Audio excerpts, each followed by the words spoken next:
Why is there a difference between doing something for people and being a people pleaser? What's the difference? So I think doing something for people is you're doing it for them because you care about them. So if I'm doing something for my family, I'm doing it out of a genuine level of care and I feel good about doing it. I think people pleasing, you have that gut thing where you don't feel good about doing it and you know it's not what you want to do, but you're doing it because you feel obligated. And feeling obligated, I don't know that I ever feel obligated to do stuff for my family. I feel good about doing it. It's just a different feeling that comes between the two, I think. Yeah, I think it has something to do with, when you do something for somebody, it's because you want to. Mm-hmm. And when you're people pleasing, it's because that's what their expectation is. Yeah, I want to versus I have to. People pleasing is I have to, Right. and that sucks. Yeah, it's a terrible place to be. Yeah. You, when you're catering to their ideas, their expectations, their opinions all the time, it's easy to lose yourself. You lose track of your own ideas because you're always, oh, how's this going to make that person feel? Right? Should I, even though that I think that something is cool, I don't want to deal with their opinion on it, so I don't do it. That's people pleasing. And it leads to resentment. Absolutely.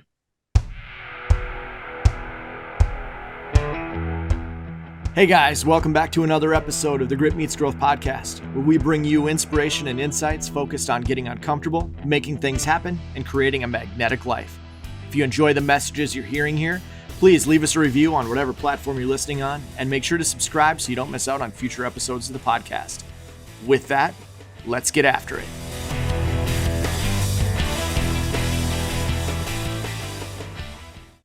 Let's go, man. This is the pre-conversation to the main conversation has been really good. So I think this is going to be a good episode. Yeah, I'm looking forward to a good discussion today. Yeah, I yeah, think it's it's good timing, point in the year that we're in. Fall is right around the corner. Another change of the seasons. Um, I think that fall is really a great time for us to uh, look at where we're at in the year, reevaluate as we've been talking about on goals, and get refocused. And I think there's a renewing that happens in the fall, and at least gets my mind thinking about some things. I think it's just a natural time of reflection. Like the season starts to change. You wake up in the morning, the temperature feels different, the lighting feels different. It's it gets light a little later, gets dark a little earlier, and I think there's a natural start to think about things a little bit more in this season. And yeah, Yeah, and we're fortunate enough we get to experience that here in the Midwest. I know not everybody is having that same thing. I think, you know, out in the Southwest, they're still super warm out there, 100 plus. So we're fortunate we get to go through that here in the Midwest.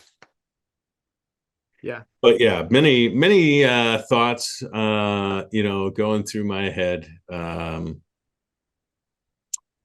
I'm almost at the point where I'm closer to 50 than I am 49. And starts me thinking about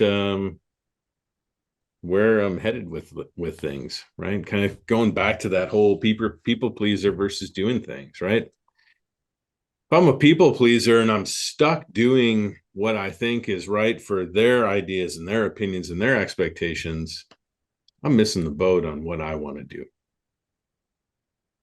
And when I start thinking about being almost 50 years old, and on average, people live to be 78, right? That gives me 30 years.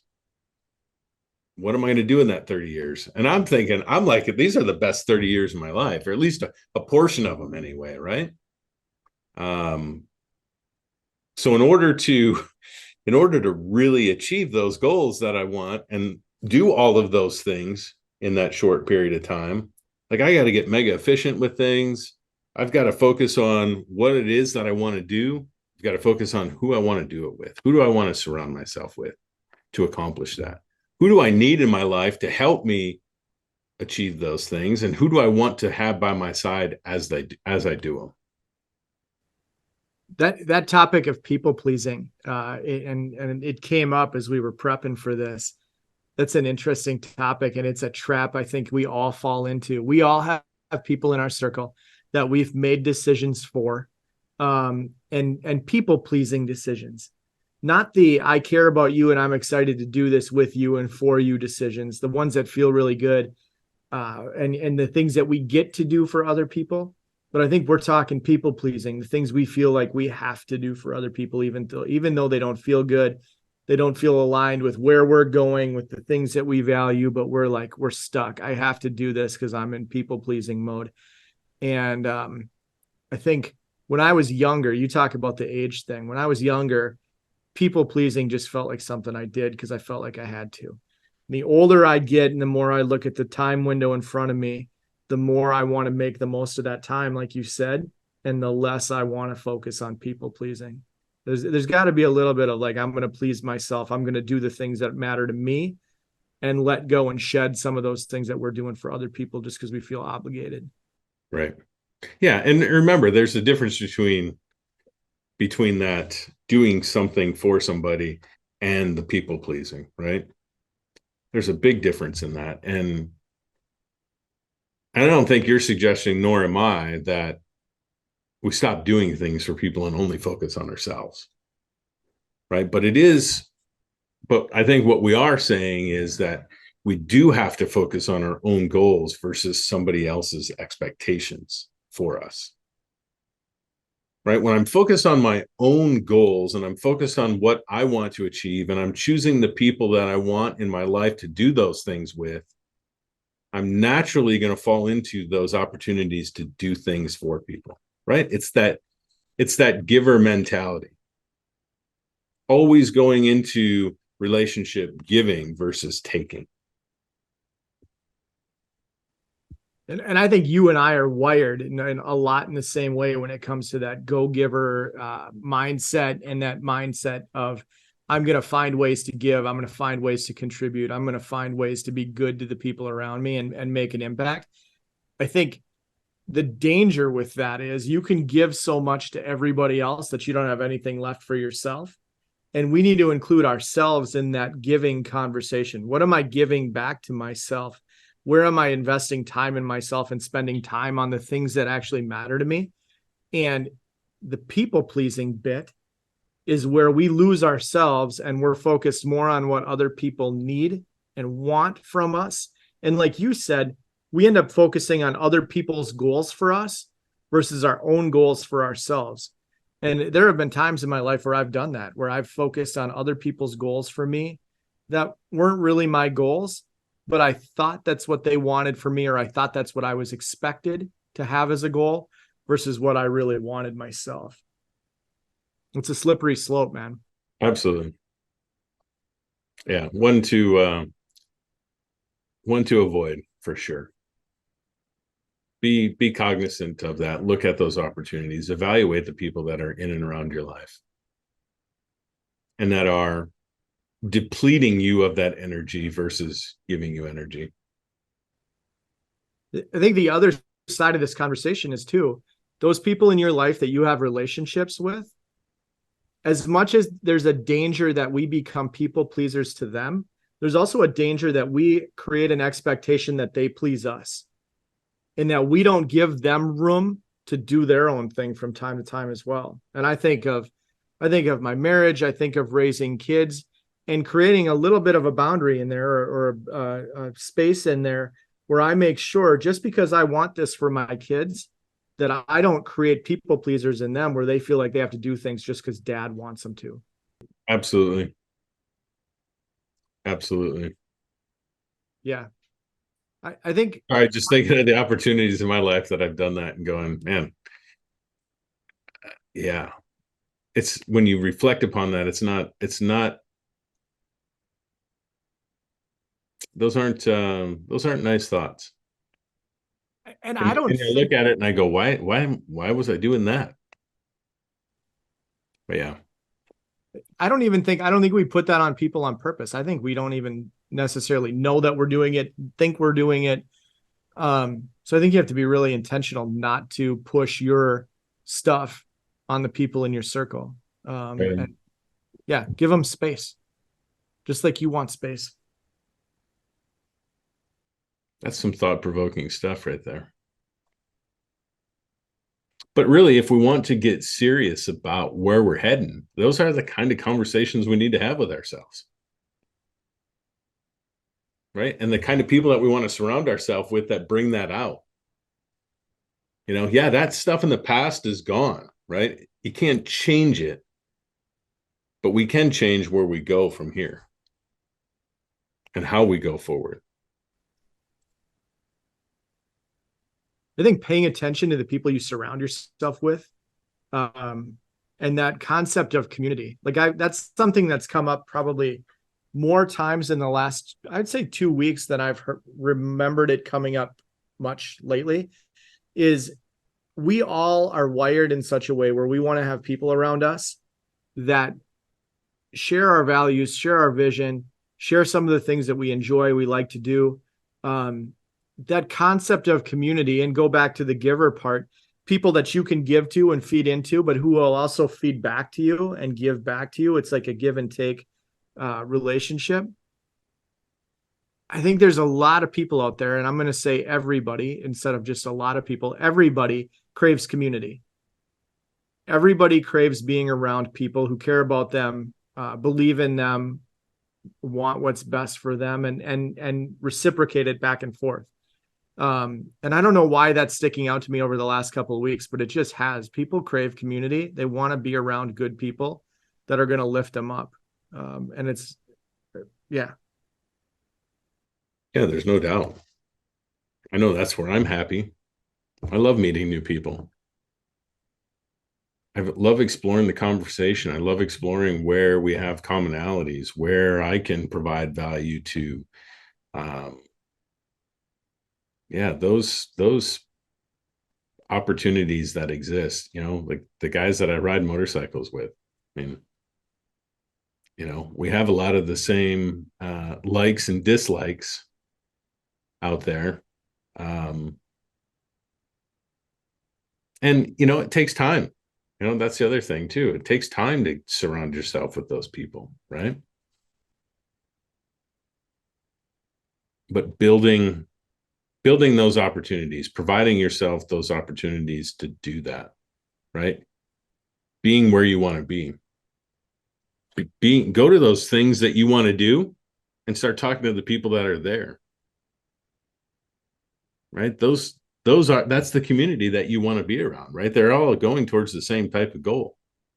Are they all going to be aligned with you? Nope. But if you don't have the conversation and you don't give in that conversation, you'll never know. I think that feeds into this concept of proximity that I've been bouncing around a lot lately. Like, if I want to be a football player, I hang out at the football field. I don't spend my time on the basketball court. You have to put yourself in proximity of things that are going to help you achieve your goals, and people and communities that are going to help you achieve your goals. And so you have to be intentional about where you position yourself in proximity to those things. And often I think fear holds us back. Like, when you're talking about put yourself in position to meet those people, a lot of times we don't meet those people because we're scared. Like, I don't want to walk into this situation. I don't know anybody. It feels awkward. I've never been here before. There's something about getting past the fear to have those first interactions with that new community, those new people in your circle that are going to help you achieve your goals. You're going to have to get past some fear to get there. And when you do that, you open doors. And I think that's huge.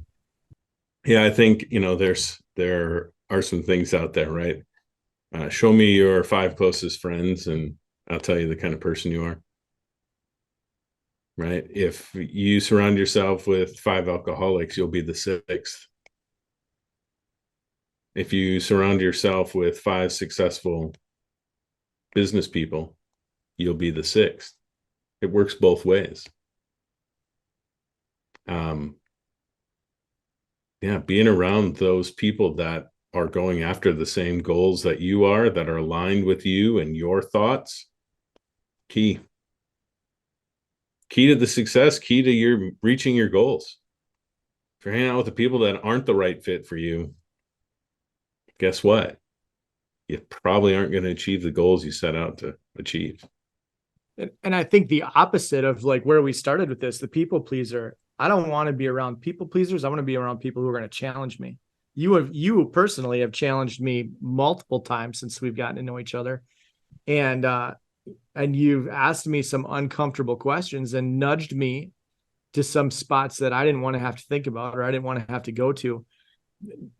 Definitely not a people pleaser from that perspective. You're like a hole poker to say, like, hey, I know you think this, but have you thought about it through this lens?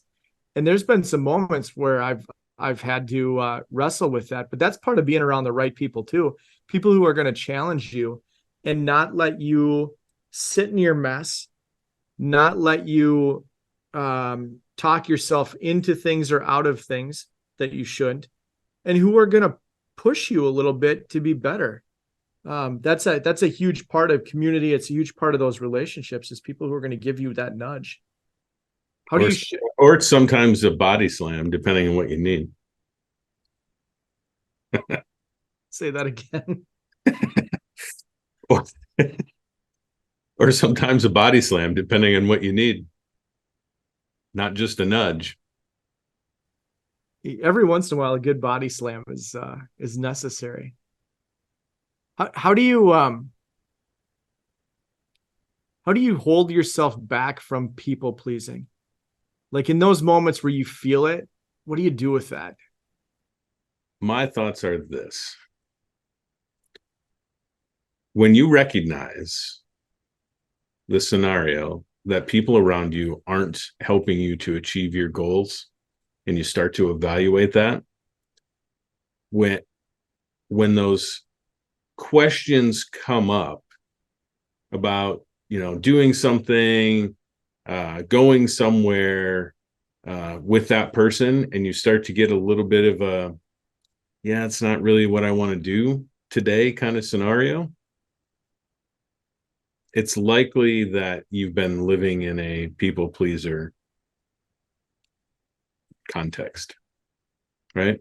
When you start getting those questions in your mind going, yeah, this isn't the way I want to do it, this isn't right, this isn't how I'm going about this today. Like, if you have in the past gone along with that, you probably were a people pleaser. And just put your foot down at that point and go, no, I'm not doing that anymore, for yourself, right? That's the closest experience that I can talk to from it. How about you? I like where you went with that. It's that gut thing where I think when we're people pleasing, we can feel it. Mm-hmm. We're doing something that is not aligned with our purpose, our values, but we're going to do it anyway because we feel like we have to. And you can feel that in your gut. You can feel it in your chest, your gut, your head. You know when you're doing it. And I think there's a temptation not to stir things up. I'm just going to do it because I don't want to create friction. Sometimes you got to create some friction. Sometimes you have to your point, you have to say, you know what? Not today. Not today. And sometimes it's not today. And sometimes it's not anymore. Because I've got friends that were friends for a long time. And I got to a point where I felt like there was that people pleasing. And I was letting myself go so that I could be in those circles. And eventually I'm like, no, I want myself back. That's the key. And I could feel it when I was in those positions. And it was uncomfortable to make the shift. But I can tell you on the backside of the shift, to feel freaking great. Right. Yeah. Yeah. They're not easy decisions to make. It's not always a good situation that you have to go through. But trust me, when you do it, you'll feel better. And you'll go find, I mean, I don't want to call them replacements, but you're going to go find your people. You're going to go find people who fill that gap and fill it better and fit you versus trying to mash two puzzle pieces together that don't fit. Like I remember growing up, my mom was a big puzzle putter together. Mhm. I don't know what you call that. Puzzle doer. Puzzle doer. And so there'd be these jigsaw puzzles all over the place, tiny little pieces. And I'd sit down every once in a while. I'd help her put a puzzle together. And there's a lot of times where the pieces look like they fit together or they're really close. And then you get them and you start to try and mash them together and they just don't fit. And so if you're me, you're like, well, maybe I can make it fit. Mm-hmm. People pleasing is kind of like that. Maybe I can make it fit. You're probably not going to make it fit. It either fits or it doesn't. And you have to resist the urge to make people fit when they don't. Yeah, whether that's in your personal life, in your business, in your department that you manage, whatever that happens to be, right? That same evaluation and scenario goes across the board. It's interesting that you brought up business because I think there's even client situations where you look at that and I'm going to have to people please a client. That's probably a sign of misalignment. If you feel like you have to constantly people please a client, probably not a fit. Yeah, what's going on the rest of this week to move forward in all of these goals and progression?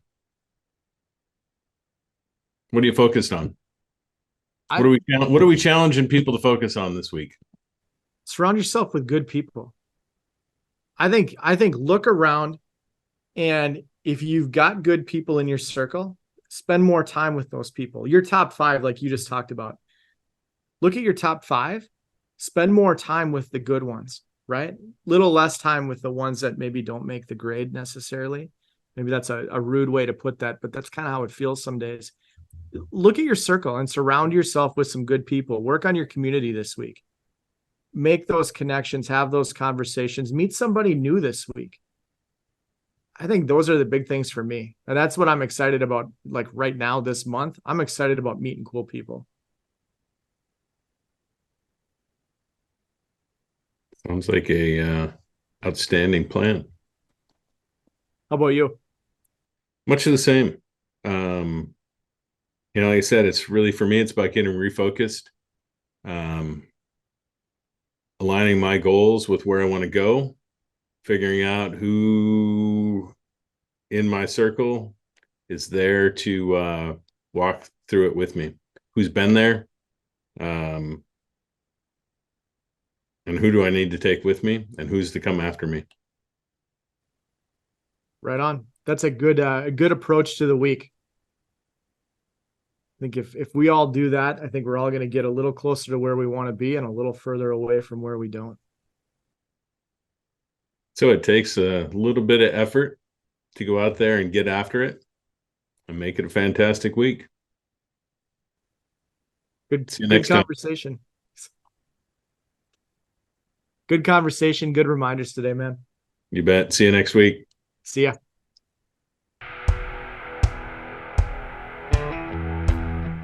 That wraps it up for today's episode. Thanks for tuning in. Thanks for being part of the Grit Meets Growth tribe. And thanks for growing along with us and being part of this journey together. If you know someone who needs to hear the conversation we had today, please share it. If you got something out of this conversation, please leave us a review. And finally, if you want to make sure you don't miss future episodes, just remember to subscribe. We're thankful for each and every one of you. And as my co-host and good friend Chris Cathers always says, make it a great day.